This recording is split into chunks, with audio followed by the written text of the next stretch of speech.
Hello guys! Ang unang pinuntahan namin sa Zhangjiajie ay ang kanilang National Forest Park. Nag-book kami through Klook and napili namin yung kay Eastgate Line B. May iba't ibang route options sa pwede mong piliin. Eastgate Line A, Eastgate Line B, Westgate, Southgate, Northgate. Sa route namin, ang unang stop namin ay ang Bailong Elevator kung saan makikita mo agad ang view ng Avatar Mountains. Guys, by the way, be mindful sa time slot na pipiliin nyo kasi yun lang yung oras na makakapasok kayo sa park. Hindi na kailangan mag-print ng tickets, passport lang ang need nyo para makapasok kayo sa loob.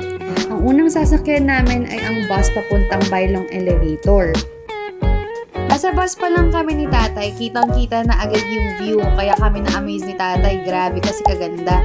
Ito guys pala yung map namin kung saan magsisimula at makikita yung madadaanan namin. So ito na nga guys, nakarating na kami sa may Bailong Elevator pero may hagdan pa yan pataas. Pagtaas nyo, meron doon na pwede kayo mag-picture-picture kasi maganda na rin yung view dyan. Ayan na, nakasakay na kami ng Bailong Elevator. Guys, sa una, huwag kayong matatakot na wala kayong makita ha. Meron yan, antay lang kayo. Pero sobrang ganda pag nakita nyo yung view. Grabe, hindi rin ako makapaniwala na may ganong view. Ang ganda talaga guys, grabe. In 3, 2, 1. Wow! Oh, diba? Ang ganda. Guys, i-visit nyo na yan. Grabe talaga. Sobrang ganda.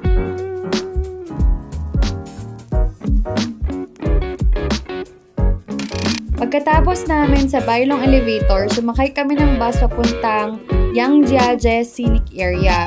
Pagdating niyo pala dito guys, may kainan at mga bilihan ng tubig. Kaya kung nagugutom kayo, huwag kayong mag-alala kasi may mabibilhan kayo. Dito namin nakita ang first bridge under heaven. At dito nyo rin makikita ng malapitan ang Avatar Mountains. Simula sa bridge hanggang dito, maraming turista ang nagtatali ng red ribbon para mag-wish. Meron dyan guys na nabibilhan ng red ribbon kung gusto nyo. After namin dito, nagbus ulit kami papuntang Tianzi Mountain. Guys, pasensya na kung puro kainan ang na-video ko. Pero ganun din naman ang makikita nyo sa Tianzi. Mas maunti lang ang turista. And heads up guys, nung pumunta kami dito, maraming turista. Kung August kayo pupunta, maraming lokal kayong makakasabay. At guys, ihanda nyo ang sunblock at cap kasi ang init dito ng gantong buwan. Dito na rin kami sasakay ng cable car pabalik sa baba.